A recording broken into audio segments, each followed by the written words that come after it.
Hello friends, welcome to Lukshiga Samayal. நீங்கள் நம்ம சேனலுக்கு புதுசுனா மறக்காமல் Lukshiga Samayala சப்ஸ்கிரைப் பண்ணிக்கோங்க. இன்றைக்கி ஒரு சைட் டிஷ் தாங்க பார்க்க போகிறோம். இது நான்வெஜ் சுவையில் ரொம்ப டேஸ்ட்டாக இருக்கும். ஆமாம், கடலை பருப்பு கருணக்கிழங்கு மசாலா தாங்க. இது ரொம்ப ஈஸிங்க செய்யறது, ரொம்ப டேஸ்ட்டாக இருக்கும். டேஸ்ட் நான்வெஜ் மாதிரியே இருக்கும். அதுக்கு தேவையான இன்க்ரீடியன்ட்ஸ் என்னென்னு பார்த்தலாம். கருணக்கிழங்கு 1/4 கிலோ எடுத்திருக்கேன். வெங்காயம், தக்காளி, கொத்தமல்லி, கருவேப்பிலை, தேங்காய் கொஞ்சம் துருவி எடுத்துக்கலாம். கடலைப்பருப்பு, காய்ந்த மிளகாய், கடுகு, சோம்பு, மஞ்சத்தூள், மிளகாய்த்தூள், தனியாத்தூள், கரம் மசாலா, எண்ணெய், உப்பு நான் கல் உப்பு எடுத்திருக்கேன். நீங்கள் சால்ட் கூட எடுத்துக்கலாம். வாங்க எப்படி செய்யறதுன்னு பார்க்கலாம். ஃபஸ்ட்டு ஒரு கிண்ணத்தில் 50 கிராம் கடலைப்பருப்பை நான் 1/2 மணி நேரம் ஊற வச்சுக்கிறேங்க. இப்போ நம்ம தண்ணி ஊற்றிக்கலாம். தண்ணி ஊற்றிட்டு தட்டு போட்டு மூடி வச்சுருங்க. 1/2 ஹவர் ஊறட்டும். அப்போ தான் பருப்போடு நல்லா வேகும். இப்போ 1/2 மணி நேரம் ஆயிடுச்சு. நல்லா கழுவி கொண்டு வந்துடலாம். இப்போ கழுவி கொண்டு வந்தாச்சு. தண்ணியெல்லாம் நல்லா இழுத்து வச்சுக்கோங்க. இப்போ நான் ஒரு குக்கர் எடுத்துக்கிறேன். இப்போ இந்த பருப்போட நான் கருணக்கிழங்கு வேக வைக்க போகிறேன். அதனால தான் ஊற வச்சு எடுத்திருக்கேன். சீக்கிரமாக வெந்துடும். கருணக்கிழங்க 1/4 கிலோ இந்த மாதிரி கட் பண்ணி வச்சுருக்கேங்க. இப்போ இதை அந்த பருப்போடு ஆட் பண்ணிக்கலாம். இப்போ இதில் மசாலாலாம் ஆட் பண்ணிடலாம். நான் 1 ஸ்பூன் மிளகாய்த்தூள், 1/2 ஸ்பூன் மஞ்சத்தூள், 1 ஸ்பூன் தனியாத்தூள்,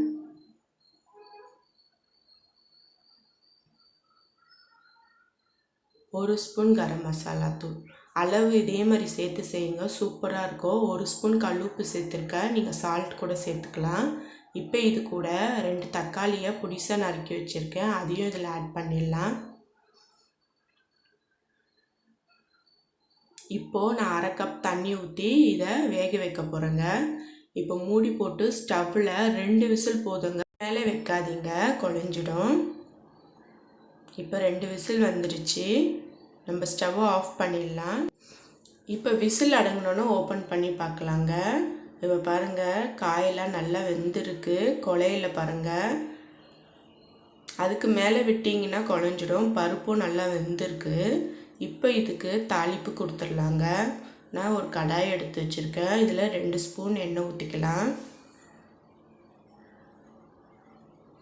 இதில் 1 ஸ்பூன் கடுகு, 1/2 ஸ்பூன் சோம்பு, ஒரு காஞ்ச மிளகாவை இப்படி கட் பண்ணி வச்சுருக்கேன். அதையும் ஆட் பண்ணிக்கலாம். அது கூட கொஞ்சம் கருவேப்பிலை, ஒரு வெங்காயத்தை பொடியாக கட் பண்ணியிருக்கேன். அதையும் ஆட் பண்ணிக்கலாம். இதெல்லாம் ஆட் பண்ணி நல்லா ஒரு வாட்டி வதக்கி விடுங்க. நல்லா வதக்குங்க. நல்லா பொன்னிறமாக மாறட்டும். இப்போ இதில் நம்ம வேக வச்ச காயெல்லாம் ஆட் பண்ணிடலாம். இதை நல்லா மிக்ஸ் பண்ணி விட்டுடலாம்.